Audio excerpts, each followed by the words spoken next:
for the hardest-hitting show in talk radio. The true progressive voice since 2012. This is Southpaws.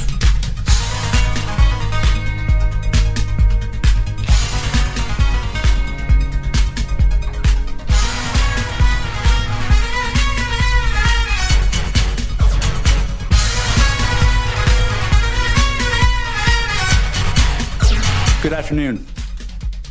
Today, an indictment was unsealed, charging Donald J. Trump with felony violations of our national security laws, as well as participating in a conspiracy to obstruct justice. This indictment was voted by a grand jury of citizens in the Southern District of Florida, and I invite everyone to read it in full to understand the scope and the gravity of the crimes charged. The men and women of the United States intelligence community and our armed forces dedicate their lives to protecting our nation and its people. Our laws that protect national defense information are critical to the safety and security of the United States, and they must be enforced. Violations of those laws put our country at risk. Adherence to the rule of law is a bedrock principle of the Department of Justice, and our nation's commitment to the rule of law sets an example for the world. We have one set of laws in this country, and they apply to everyone. Applying those laws, collecting facts, that's what determines the outcome of an investigation. Nothing more and nothing less. The prosecutors in my office are among the most talented and experienced in the Department of Justice. They have investigated this case hewing to the highest ethical standards, and they will continue to do so as this case proceeds. It's very important for me to note that the defendants in this case must be presumed innocent until proven guilty beyond a reasonable doubt in a court of law. To that end, my office will seek a speedy trial in this matter, consistent with the public interest and the rights of the accused. We very much look forward to presenting our case to a jury of citizens in the Southern District of Florida. In conclusion, I would like to thank the dedicated public servants of the Federal Bureau of Investigation, with whom my office is conducting this investigation and who work tirelessly every day upholding the rule of law in our country. I'm deeply proud to stand shoulder to shoulder with them. Thank you very much. And that is Special Counsel Jack Smith talking about unsealing the indictment against Donald Trump. What a great day for America. Welcome, folks, to a very special edition of Southpaws on the Pacifica Radio Network. We are the leaders of the revolution. I'm Darren Gibson, your host today. We're going to spend most of the show talking about the Trump indictment and what it means, and some special treatment that Trump has received that nobody else would. We'll talk about that in a little bit. Also, the earth is in trouble, folks, and it's worse than you think it is. We also have to talk about a story published by ProPublica talking about what's happening in St. Louis, Missouri, and how they are banishing people from entire neighborhoods. This is a must-listen story. So we will get to that in just a couple of minutes. Before we get started with today's topics, a couple of reminders that you can follow us on social media by going to facebook.com/Southpaws Radio Show. You can follow us on Twitter at Southpaws Radio. You can follow us on Tumblr at southpawsradioshow.tumblr.com. You can follow us on YouTube and Mastodon by doing a search for Southpaws Radio. And you can become a patron of the show by going to patreon.com/Southpaws Radio. You can listen to the show anytime at Apple Podcasts, Spreaker, Stitcher, Google Podcasts, Podcast Addict, Podvine, and Pandora by doing a search for Southpaws. Once you found our logo, you found us. We send links to our weekly episodes to our Facebook, Twitter, Tumblr, YouTube, and Mastodon accounts. You can listen to us on Global Community Radio Channel 1 every Saturday night at 11 Eastern, and you can listen to us on great Pacifica stations including KCEI in Taos, New Mexico, and KZGM in Kabul, Missouri. So be sure to listen to us on your local Pacifica affiliate. So Trump was in a Miami courtroom Tuesday, entering his plea against the charges unsealed that were filed against him by a special grand jury. This is not Jack Smith filing an indictment. This isn't Biden filing an indictment. This is a grand jury with a preponderance of evidence filing charges against Donald Trump. So if anybody tells you otherwise, oh, it's a conspiracy against Trump, don't believe them. They're full of crap and they don't know what they're talking about. So let's go to this story. This is Eric Tucker, Alana Durkin Richer, and Adriana Gomez-Lycan writing for the Associated Press. From Miami, Donald Trump became the first former president to face a judge on federal charges as he pleaded not guilty in a Miami courtroom Tuesday to dozens of felony counts accusing him of hoarding classified documents and refusing government demands to give them back. The history-making court date centered on charges that Trump mishandled government secrets that as commander-in-chief he was entrusted to protect, kickstarts the legal process that will unfold at the height of the 2024 presidential campaign and carry profound consequences not only for his political future, but also for his own personal liberty. Trump approached his arraignment with characteristic bravado, posting social media broadsides against the prosecution from inside his motorcade en route to the courthouse and insisting, as he has through years of legal woes, that he has done nothing wrong and was being persecuted for political purposes. But inside the courtroom he sat silently, scowling and arms crossed as a lawyer entered a not guilty plea on his behalf in a brief arraignment that ended without him having to surrender his passport or otherwise restrict his travel. Now, let me stop right there. When Reality Winner was accused of taking a document, she was immediately arrested, no bail. She wasn't sent home on release. She couldn't travel anywhere. She sat in jail. Now, let's compare that to Trump. He still has his passport. He can still travel internationally. He can go anywhere he wants to. Folks, despite what you'll hear later on, that there's one set of laws for everybody in this country, it is not true. The rich have their own laws, and they're written to favor themselves. Period. End of story. Let's go ahead and continue the story from the AP.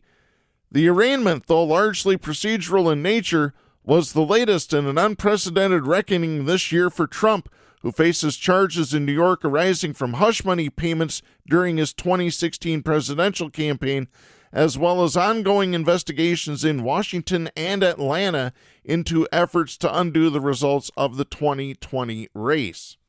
Always in campaign mode, he swiftly pivoted from the solemn courtroom to a festive restaurant, stopping on his way out of Miami at Versailles, an iconic Cuban spot in the city's Little Havana neighborhood where supporters serenaded Trump, who turned 77 Wednesday, with "Happy Birthday." Yeah, I heard that. I just couldn't believe the amount. I just call them gullible Trump suckers, because that's what they are. They would suck his ass, because that's what they do, in order to, oh, I got to get a moment with him. Oh, he's the greatest thing since life. No, he isn't. You're gullible. Let me ask you this question, you Trump supporters. Are you a loser or are you a sucker? It's really that simple. It really is. The back-to-back events highlight the tension for Trump in the months ahead as he balances the pageantry of campaigning with courtroom stops accompanying his status as a twice-indicted criminal defendant. Yet the gravity of the moment was unmistakable. Until last week, no former president had ever been charged by the Justice Department, let alone accused of mishandling top-secret information. The indictment unsealed last week charged Trump with 37 felony counts, many under the Espionage Act, that accused him of illegally storing classified documents in his bedroom, bathroom, shower, and other locations at Mar-a-Lago and trying to hide them from the Justice Department as investigators demanded them back. The charges carry a years-long prison sentence in the event of a conviction. And if he has to serve his sentences consecutively, it would be the rest of his life in prison, because some of these charges carry a maximum 20-year sentence. Trump has relied on a familiar playbook of painting himself as a victim of political persecution. He attacked the Justice Department special counsel who filed the case as a thug and deranged, pledged to remain in the race no matter what, and addressed supporters Tuesday night at his Bedminster, New Jersey golf club, where he delivered a roughly half-hour speech full of repeated falsehoods and incendiary rhetoric and threatened to go after President Joe Biden and his family if elected. Of the indictment, Trump said, quote, "The seal is broken by what they've done.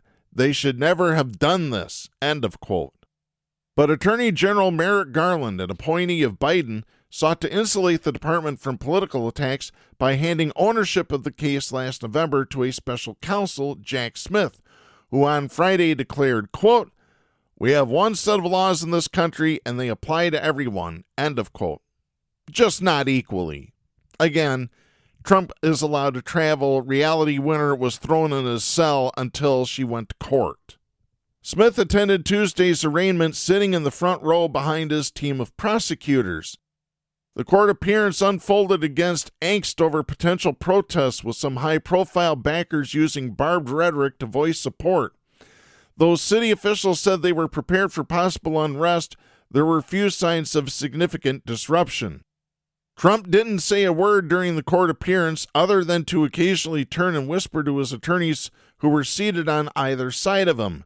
He fiddled with a pen and clasped his hands on the table in front of him as the lawyers and the judge debated the conditions of his release. While he was not required to surrender a passport, prosecutors said he was not considered a flight risk. The magistrate judge presiding over the arraignment directed Trump to not discuss the case with certain witnesses. That includes Walt Nauta, his valet, who was indicted last week on charges that he moved boxes of documents at Trump's direction and misled the FBI about it. Nauta did not enter a plea Tuesday because he did not have a local lawyer with him.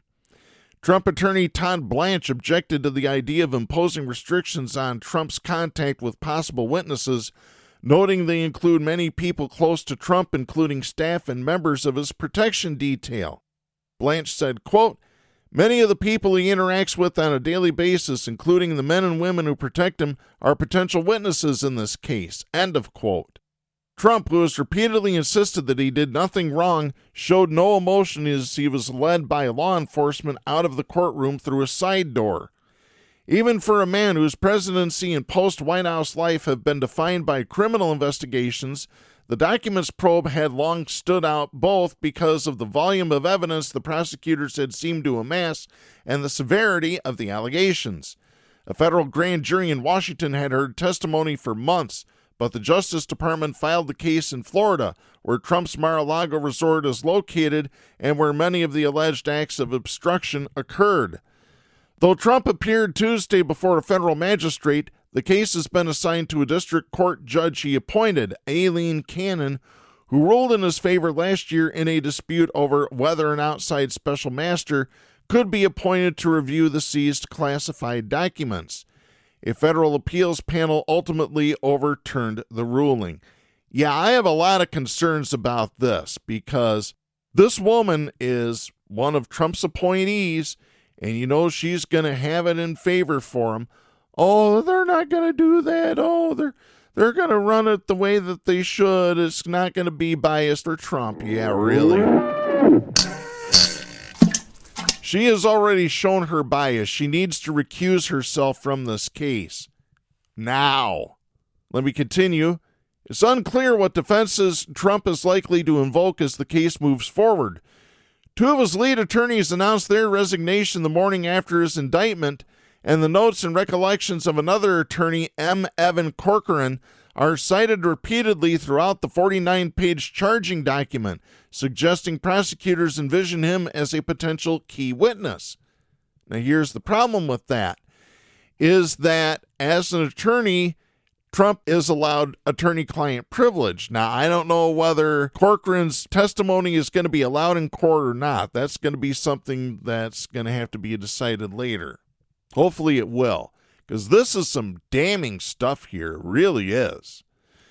The indictment Friday accuses Trump of illegally retaining national security documents that he took with him from the White House to Mar-a-Lago after leaving office in January 2021. Prosecutors say the documents he stored included material on nuclear programs, defense and weapons capabilities of the U.S. and foreign governments, and a Pentagon attack plan. He is accused of showing some documents to people who didn't have security clearances to view them. Beyond that, according to the indictment, he repeatedly sought to obstruct government efforts to recover the documents, including by directing Nauta to move boxes and also suggesting to his own lawyer that he hide or destroy documents sought by a Justice Department subpoena. So there it is, folks. First time ever. So what are the 37 counts against Trump? Well, we have a nice listing here. This is from the Washington Post. This was a story that was originally published on June 9th by Rachel Weiner. I'm just going to skip down to the actual counts here. Trump has been indicted on 31 counts of willful retention of national defense information. This is related to Trump's alleged unauthorized possession of national defense documents and his failure to turn them over to law enforcement officials. He's also been charged with 3 counts of withholding or concealing documents in a federal investigation. That is related to Trump and an aide allegedly concealing boxes of classified documents from law enforcement officials and the grand jury. He has 2 counts of false statements charged against him. It's related to false statements about classified documents being turned over to law enforcement and an alleged scheme to hide Trump's continued possession of the materials. And he is also receiving 1 count of conspiracy to obstruct justice. It's related to an alleged conspiracy between Trump and an aide to keep classified documents Trump took from the White House, the aide being Nauta. So we have all this legalese. What does it really mean? The first one we'll cover, Espionage Act, unauthorized retention of national defense information. And by the way, this is all under the Espionage Act, which talk to the Rosenbergs. Oh, wait, no, you can't, because the government executed the Rosenbergs for selling secrets to other countries.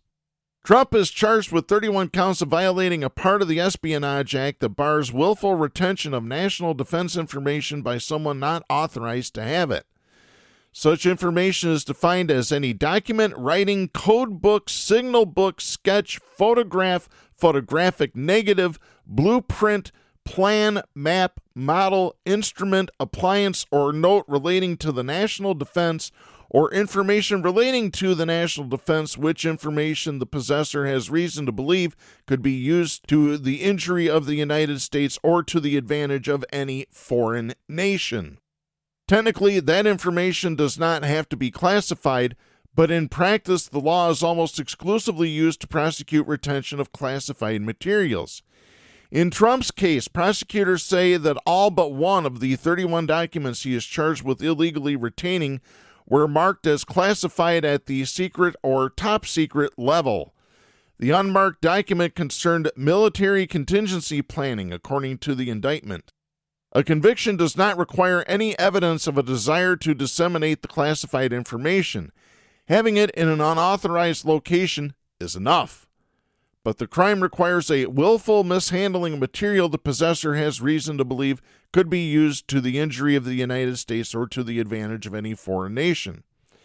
Charges are generally not brought without some aggravating factor making clear the retention was not accidental, such as evidence of intent to share the information, signs of disloyalty to the U.S. government, or simply the volume of documents taken.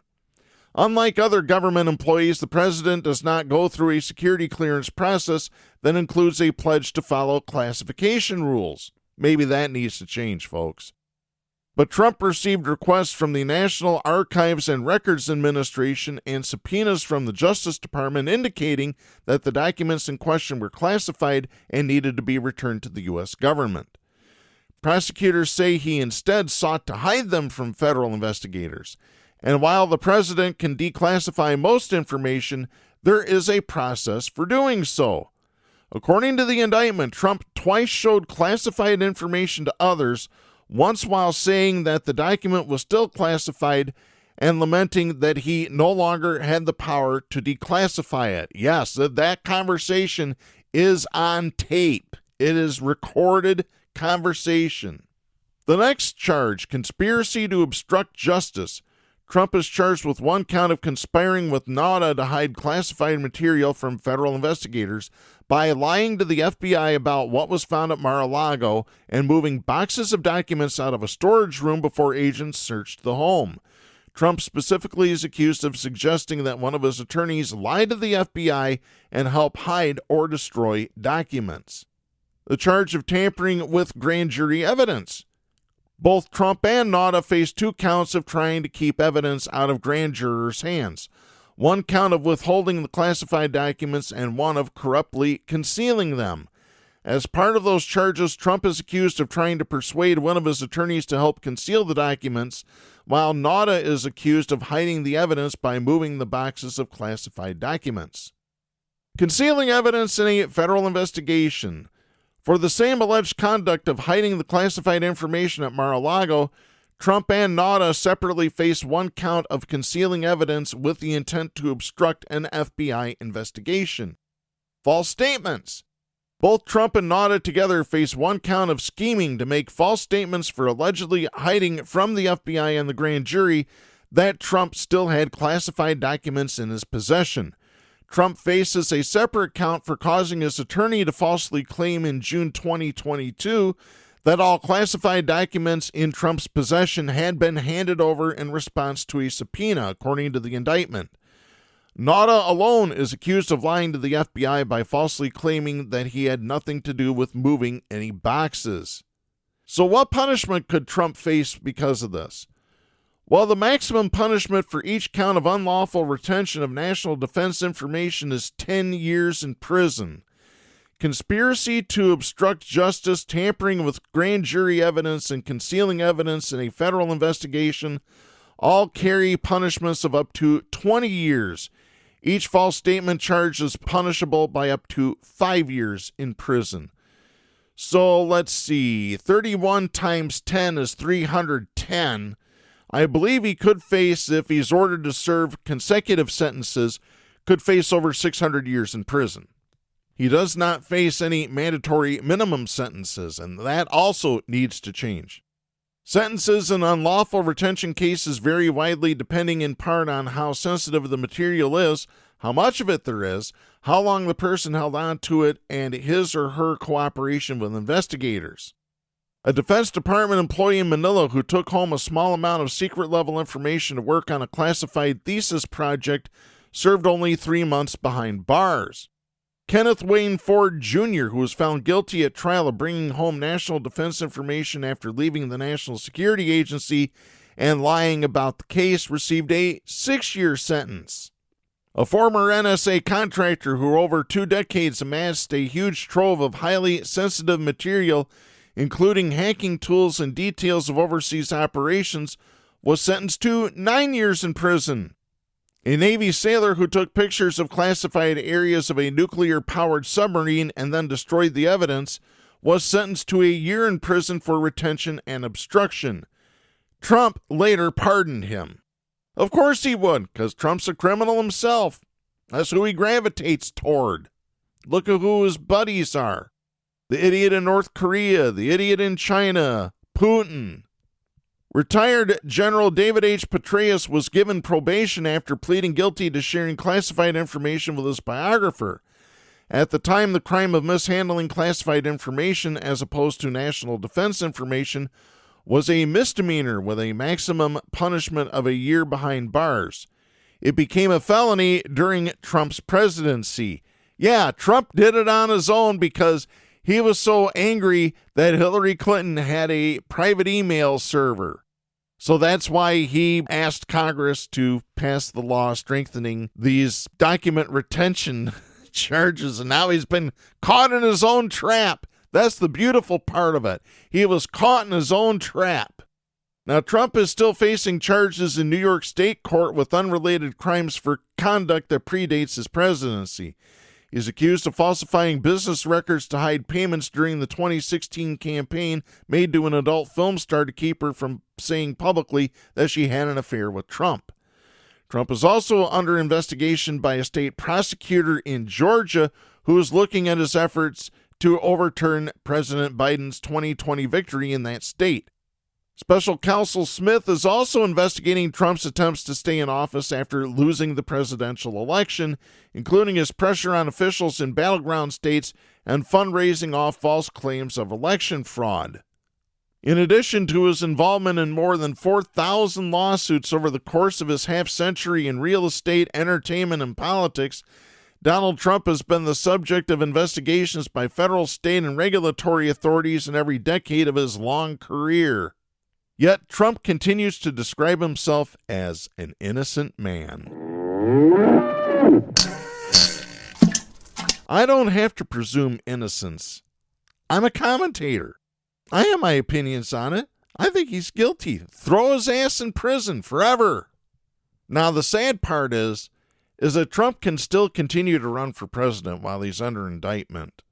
If he actually won and was put in prison, he could run the country from prison. Really, what the hell? Although Trump would probably try to pardon himself, which has never been done before, ever, I think is ridiculous. This is the most violent person to have ever run for president, let alone sat in office. He really is. My mother called it on the day that he announced that he was going to run. She said he's a violent son of a bitch. And she was right. She was right in 2015. She's right now. It's unbelievable, folks. Absolutely unbelievable. Now, of course, there were some protests outside the courthouse when Trump was in there. A lot of people supporting Trump, a lot of Trump flags. One guy was flying a Biden flag. But there were other people there who were holding up signs saying, lock him up. Donald Trump is not above the law. The best one, there was a guy outside that was dressed in a black and white prison outfit with the hat and the whole 9 yards, holding up a sign that said, lock him up. He was interviewed by local media in Florida. He actually made national television because as Trump left the courthouse, his motorcade was going down the street. People were running alongside. There's been a lot of criticism about the security for this event. Well, the guy dressed in the prison outfit jumped in front of the motorcade holding a sign, lock him up. Secret Service agents and police grabbed him, drug him off onto the sidewalk and handcuffed him, put him in a police mule, those the little all-terrain vehicles. This one was equipped with police lights. They handcuffed him, shoved him in the back of that, floored it in reverse, and floored off and rounded the corner. So they must have been taking him off to jail. So there you go. And, of course, Wednesday was Trump's birthday. He turned 77. They want to make a big deal, the conservatives do, about Joe Biden's age. Well, they should probably look at Donald Trump's age and some of the things that he says and does. He is a violent little man with orange skin and a full diaper. This is who you want for president? You folks are a bunch of traitors. And the other candidates who continue to rail against this prosecution, you're traitors too. Because the reason you're railing against it is because you're afraid you might be next, because you're all a bunch of crooks. You really are. It's really that simple. And like I said, the people in that restaurant that were singing happy birthday to Trump, they're just brainwashed. Evil, violent, conservative traitors. Now, here's some other things that happened with Trump. He was processed and booked. They did not take his mugshot, and they did not take a DNA sample from him. Now, if it was you or me, guess what? We'd get the full treatment. Handcuffs, fingerprints, mugshots, DNA, cavity search, the whole 9 yards. Really, we would? I'm making light of cavity search, but still, it's the same thing. If you or I did this, guess what? We wouldn't get that special treatment. We wouldn't be allowed to turn ourselves in. We would have the police and the U.S. Marshal Service and the FBI surrounding our house with a bullhorn, or even better yet, with a battering ram busting down the door and just coming in and grabbing your ass, hauling you off in handcuffs, and you'd be processed that day. It's unbelievable, folks. It really is. I truly hope, that Donald Trump is convicted of this, but I have my doubts because of who the judge in this case is.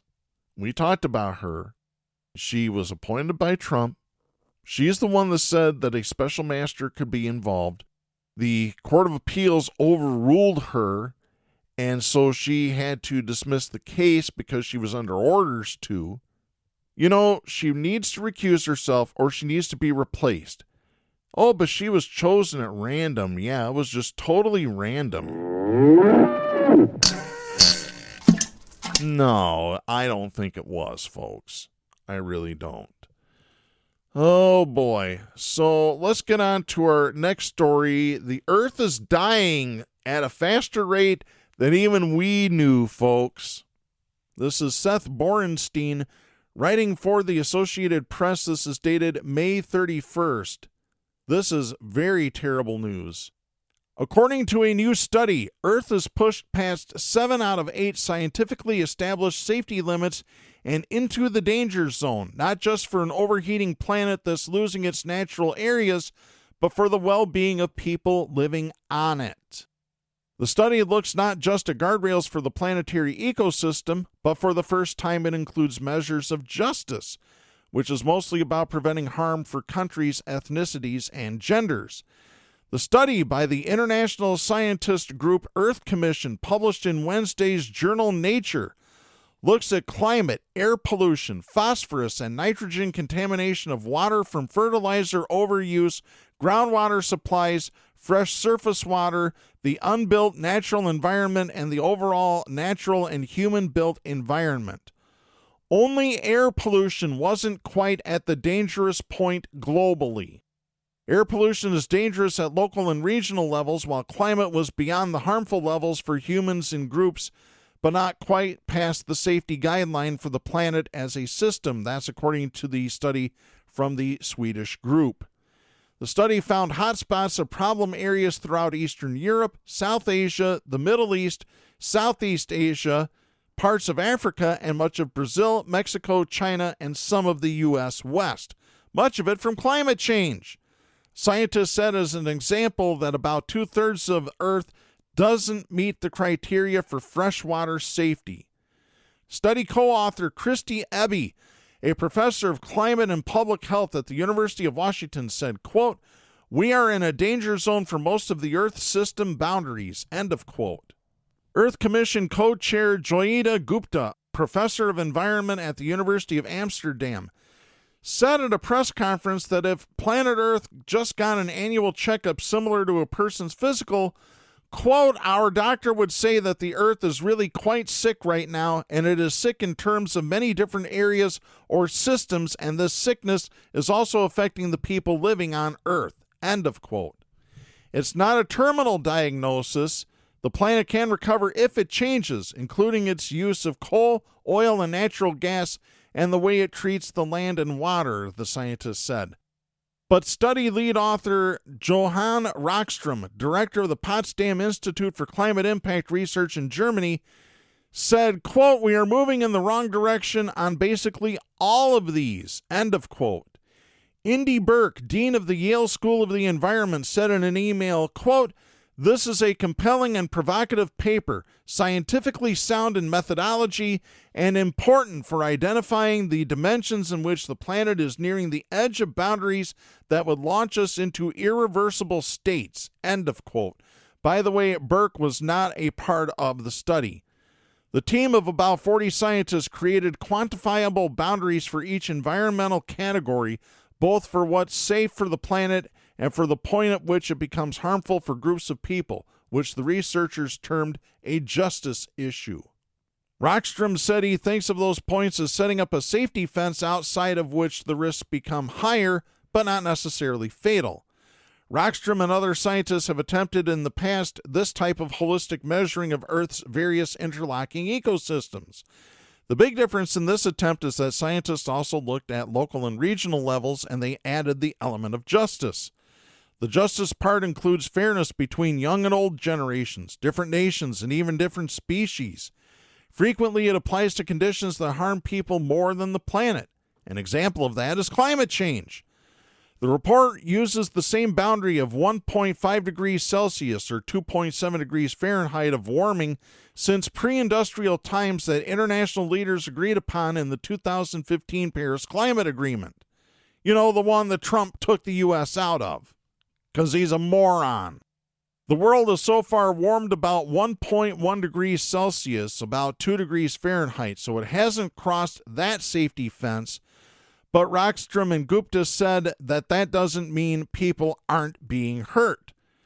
Pointing to tens of millions of people exposed to extreme hot temperatures, Gupta said, quote, "What we are trying to show through our paper is that event at 1 degree centigrade, there is a huge amount of damage taking place." End of quote. The planetary safety guardrail of 1.5 degrees hasn't been breached, but the just boundary where people are hurt of 1 degree has been. Stanford Environmental Studies Chief Chris Field, who wasn't part of the research, said, quote, "Sustainability and justice are inseparable." End of quote. He said he would want even more stringent boundaries, adding, quote, "Unsafe conditions do not need to cover a large fraction of Earth's area to be unacceptable, especially if the unsafe conditions are concentrated in and near poor and vulnerable communities." End of quote. Another outside expert, Dr. Lynn Goldman, an environmental health professor and dean of George Washington University's Public Health School, said the study was kind of bold, but she wasn't optimistic that it would result in much action. And guess what? I don't hold out much hope either. So there you have it, folks. Enjoy humanity while it lasts, even though we're not really that humane. And here's another example of some inhumanity taking place. This is Jeremy Kohler writing for ProPublica. This is an older article. This is dated December 1st of 2022. But this is a very important story because it's not just St. Louis, Missouri doing this. Other cities are looking at doing this or have already done this. What have they done? They have banned people from entire neighborhoods. Let me read this story here. Inside the Enterprise Center, the St. Louis Blues hockey team was losing a home game to the Edmonton Oilers. Outside, a man named Alvin Cooper was lying on a venting grate on a 38-degree night.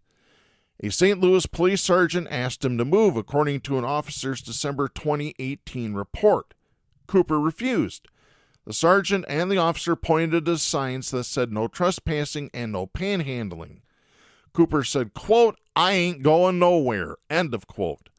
The officers tried to handcuff Cooper, one of them using nerve pressure points on his jaw and behind his ear, the other delivering several knee thrusts to Cooper's right leg. The officers arrested Cooper and booked him on charges of trespassing and resisting arrest. 2 weeks later, a city prosecutor dropped the resisting arrest charge while Cooper pleaded guilty to trespassing and signed an agreement offered to him by the prosecutor saying that as a condition of his probation, he would stay out of downtown St. Louis for a year.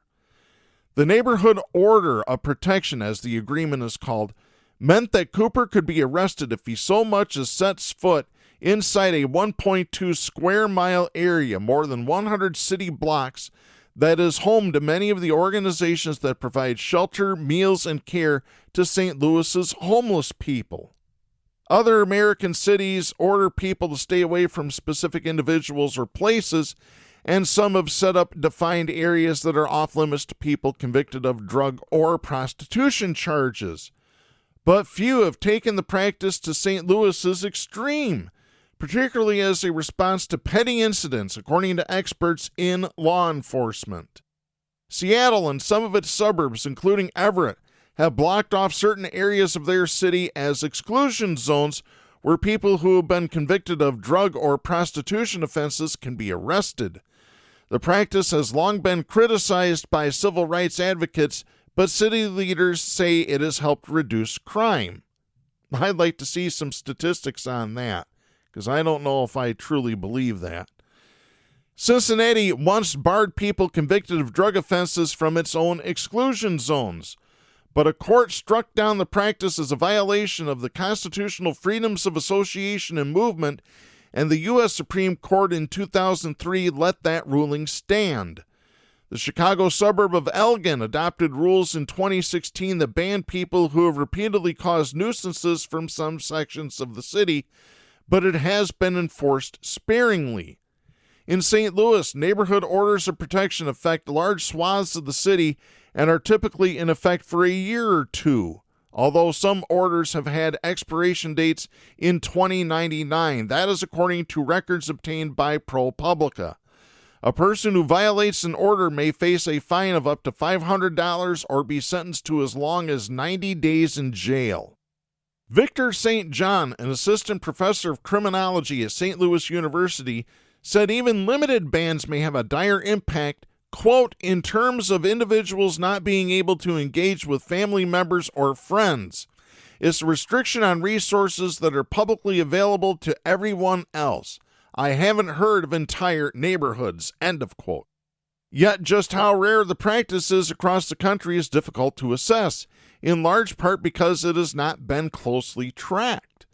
University of Washington professors Catherine Beckett and Steve Herbert, who have studied Seattle's efforts, said in their 2009 book, Banished, The New Social Control in Urban America, that banishment is, quote, rarely debated publicly, end of quote, and that cities' tactics are, quote, largely deployed without much fanfare, end of quote.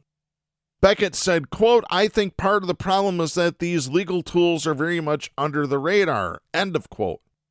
When neighborhood orders of protection are employed in St. Louis, critics say that they are too often used against people with mental health issues or who may be homeless, and that banishing an individual from a large section of the city may violate their civil rights. They say the orders fail to address the underlying problems contributing to their behavior. Instead, they simply move problems from one part of the city to another. Now, I'm just going to stop right here because we've talked about this before. We've talked about cities that have bussed homeless people that they have arrested for panhandling, for trespassing, for whatever. Instead of sentencing them to jail time, what they will do is they will give that person a bus ticket and send them to another city with the orders of, if you return here, you're going to be arrested. It's basically like the Old West. Get out of town by sundown or else. Or for that matter, the sundown towns that we talked about a few weeks ago on our very special program featuring Rita Vogel, Mason City Councilor. So this is just a modernized version of sundown towns, in my opinion. The ACLU in Missouri said that it had explored a lawsuit to challenge the practice a decade ago, but eventually did not because the organization did not have enough information and did not have consistent contact with a potential plaintiff. In a statement, the group said, quote, city courts violate the constitutional rights of Missourians when they issue broad, arbitrary banishment orders untied to any legitimate governmental purpose. The fact that such orders are used against people who have committed harmless, petty crimes only makes plain that the orders are about inconveniencing the vulnerable and not about public safety. End of quote. Some people have been barred from multiple neighborhoods. Some have been arrested for violating their bans multiple times within a few days. Mary Fox, the longtime lead public defender in St. Louis, who now heads the state's public defender system, said, quote, it reeks of redlining. It reeks of everything that happened before the Civil Rights Act went through, just allowing them to keep certain people out of their neighborhoods. End of quote. Neighborhood orders of protection are another way policing in St. Louis is employed on behalf of the wealthy and against those most vulnerable. A ProPublica investigation showed how residents of affluent city neighborhoods hire private policing companies to patrol public spaces and protect their homes and businesses, creating dramatic disparities in how local law enforcement is provided. This really sounds like private contracting of military. Now it's just private contracting of the police. We're living in RoboCop times, folks. I got news for you. It's art imitating life, or life imitating art, one way or the other. Private policing and neighborhood orders of protection often go hand in hand, with private police officers doing much of the work to enforce the orders. That is according to emails obtained by ProPublica. The city's municipal court paused issuing neighborhood orders of protection at the start of the pandemic, not because of any policy change, but because the process requires the defendant to appear in court and city courts were closed to in-person proceedings. But police have issued citations for violations of the orders as recently as July 2021, according to records. Some defendants also face active court cases for alleged violations. Moreover, a city ordinance authorizing the orders remains in effect, and St. Louis police are under orders to collect evidence that can help prosecutors pursue orders of protection. St. Louis Municipal Administrative Judge Newton McCoy said in an email that defendants may be subject to neighborhood orders of protection, quote, on a case-by-case basis, end of quote, as a condition of probation, quote, if they repeatedly commit offenses in certain neighborhoods, end of quote. He added that court officials are, quote, working to determine next steps for when all in-person municipal court hearings will resume, end of quote. The banishments require the consent of the defendant, but some lawyers question whether defendants really have any choice but to sign. In one instance, a man was arrested for trespassing while gathering on a city sidewalk with friends across the street from a downtown homeless shelter. He agreed to stay out of downtown, but was subsequently arrested for a violation and served 3 months in jail, a case highlighted by the St. Louis Post-Dispatch newspaper. Maureen Hanlon, an attorney for the public interest law group Arch City Defenders, said, quote, I don't think the actual terms of the neighborhood order of protection were clear to my client. It states that he consented to it, but he was unrepresented at the time, end of quote. She entered the case after his incarceration for violating the order, quote, which on paper he agreed to, but in reality, I really question whether or not someone can agree to an order like that without counsel, end of quote. ProPublica was not able to determine how many neighborhood orders of protection have been issued over the past 2 decades.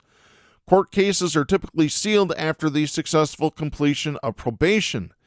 It was also unclear if any remained in effect.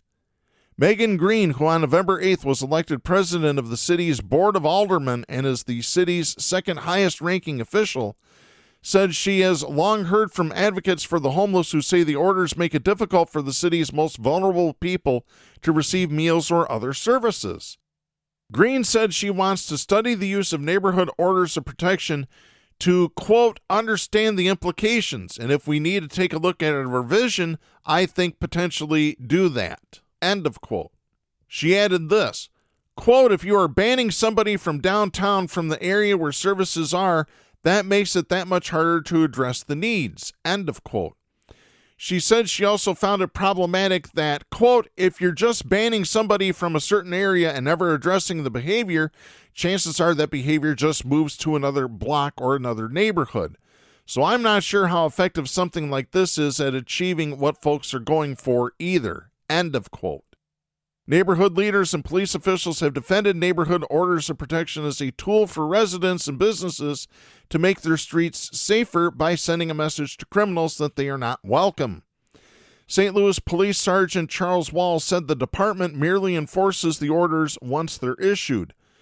Jim White, who manages a private policing initiative in the city's upscale Central West End, said neighborhood orders of protection are, quote, used all over the city to kind of address these very problematic people, end of quote. White said that the orders were sometimes difficult to enforce. He said, quote, "If the person was involved in panhandling or a crime incident, I'd call the prosecutor and say, hey, this guy was down here Thursday violating the order," end of quote. White said that the prosecution would ask if there was an arrest and he would say, quote, like, "No, there weren't any police around," end of quote. White said in those cases, prosecutors would not support charging the person with a violation. Cooper could not be reached for comment. His mother, Karen Johnson, said that her son, who's now 39, has suffered from schizophrenia since graduating from high school. His use of prescription medications, she said, led to reliance on street drugs and a life that spiraled into homelessness. During his ban from downtown, he moved out of the city and stayed with a family member in suburban Cool Valley. The court's action to ban her son from downtown was wrong, his mother said. Quote, "That's where he was getting a lot of help, the downtown area," end of quote. She said that this fall he was shot and wounded in an assault while he was living in a hotel. The impetus for neighborhood orders of protection is murky. The St. Louis Board of Aldermen in 2003 unanimously passed the ordinance laying out penalties for violating orders, but it's not clear if they existed before. 3 of the bill's 4 living sponsors, Jay Ozier, Dion Flowers, and James Shrewsbury, said they do not remember what prompted the measure. The 4th, Craig Schmidt, could not be reached. None remain on the board. Ozier, who served from 2002 to 2003, said, quote, "Particularly if you're talking about it in terms of panhandling or something like that, I don't see how I could have been in favor of it," end of quote. The language in the ordinance suggests it was aimed at drug offenders. It reads, quote, "Where the illegal distribution, possession, sale, and manufacture of controlled substances continues to plague our neighborhoods," end of quote. But in practice, the police in St. Louis have used the orders of protection more broadly. To obtain an order, a representative for a neighborhood must document that a person who has been arrested has repeatedly caused trouble there. A prosecutor can use this statement as part of the neighborhood's request for the order of protection. The prosecutor can then offer the agreement to the defendant, typically in exchange for dropping 1 or more charges against them. The text of the order with specific boundaries of the banishment area is then added to a St. Louis area criminal justice database, which can be accessed only by police and court officials. When police officers run the name of a person who has been issued an order of protection, the database will alert the officers. For several years, neighborhood leaders viewed the orders as a tool for taking back their streets, sending criminals a message that they are not welcome. For instance, in 2014, about 50 residents of the city's Tower Grove South neighborhood successfully petitioned a circuit court judge to order a carjacking suspect to stay away as a condition of release. The neighborhood's website boasted, quote, "The show of solidarity from the residents of Tower Grove South played an important part in the positive outcome of today's hearing. Congratulations, TGS," end of quote. As late as 2015, the website for the city's top prosecutor, Jennifer Joyce, featured a page where residents could view the names and photos of people who had been banished under neighborhood orders of protection. I got a feeling that's a violation of privacy rights, and there should be a lawsuit regarding that. The circuit courts, which handle misdemeanors and felonies, have not issued a neighborhood order of protection at least since progressive prosecutor Kimberly M. Gardner succeeded Joyce in 2017. But the practice has persisted in municipal court, where defendants face infractions, typically do not have lawyers, and cases receive little public scrutiny. Some cases can linger for years as police repeatedly seek and enforce neighborhood orders of protection against the same people with little evidence that the orders are effective. In a report in 2017, a St. Louis police officer wrote that he was working for the department's downtown bike unit and trying to combat a rise in quality of life violations downtown. He said a motorist complained about homeless people outside the city's dome where the NFL's Rams used to play. One of the men the motorist pointed to was Gary Accardi, who the officer said was a well-known panhandler, according to his report. Accardi was holding a cardboard sign that said, "Homeless, please help, God bless." 4 years earlier in 2013, police had cited Accardi 5 times for violating a neighborhood order of protection, and he had spent 10 days in jail. As the officer approached, he wrote in his report that Accardi ran away yelling, "I don't want to go to jail." The officer wrote that he caught up with Accardi and put him on the ground to get him under control. Accardi was charged with panhandling, resisting arrest, and impeding traffic. Weeks later, Accardi agreed in municipal court to stay out of downtown St. Louis for 1 year. Over the next few years, the order against Accardi was repeatedly extended, and he was cited for violating it 17 times from July 27th to October 17th, 2018. On 2 occasions during that stretch, he was cited twice in the same day. In April 2019, while St. Louis Cardinals fans packed Busch Stadium downtown for opening day, police officers spotted Accardi outside the stadium and issued him a summons for violating the order. The next day, Accardi was rifling through a trash can outside the stadium, and another officer cited him yet again for the violation. Stephanie Loomis, a lawyer who has represented Accardi in some of his cases, said a judge in 2020 declared him incapacitated and placed him under a guardianship. She said that the guardian ordered her to not speak on his behalf. Loomis said she frequently appears in municipal court on behalf of clients with cases on the court's mental health docket, a special court day designed to match vulnerable people with services that can help them. She said, quote, "I would sit there and wait for my client, and I'd watch these people on the mental health docket sign these neighborhood orders of protection unrepresented, not knowing what the hell was going on. And I was just like, this is not the place for that, you know. These people are on the mental health docket for a reason. Why are you doing this?" End of quote. And I'm just going to stop there. You can read the full article. We have a link to it posted on our official Facebook page. Just go to facebook.com/Southpaws Radio Show to find the link and read the story in its entirety. And I've got one final note for this week. I just discovered that senior judge of the United States District Court for the Western District of Michigan, Robert Holmes Bell, passed away in East Grand Rapids, Michigan. He was an assistant prosecuting attorney in Ingham County starting in 1969, fresh out of law school. He became a judge for the Ingham District Court in Mason, Michigan in 1973. He went on to the Ingham County Circuit Court in Lansing in 1979. Ronald Reagan nominated him to become a federal judge for the Western District of Michigan in 1987. He was confirmed that year.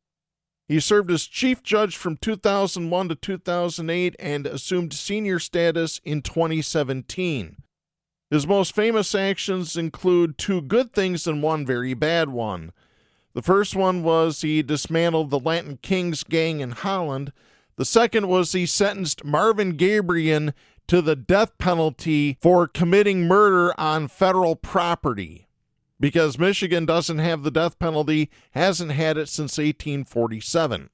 And the one bad thing that Judge Robert Holmes Bell did was that he sided with the city of Grand Rapids and allowed them to enforce their draconian strip club ordinance that made all the girls cover up. That affected my money. It affected my friend's ability to make money as well. It was anti-woman of him to do that.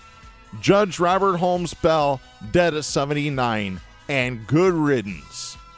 That's it for this week. We'll be back next week. I'm Darren Gibson. Please support independent media, the First Amendment, and a woman's right to choose. The stations that carry Southpaws do not necessarily share the opinions expressed on the show. Southpaws is protected by the First Amendment to the U.S. Constitution and is copyrighted by Big D Entertainment. All rights reserved.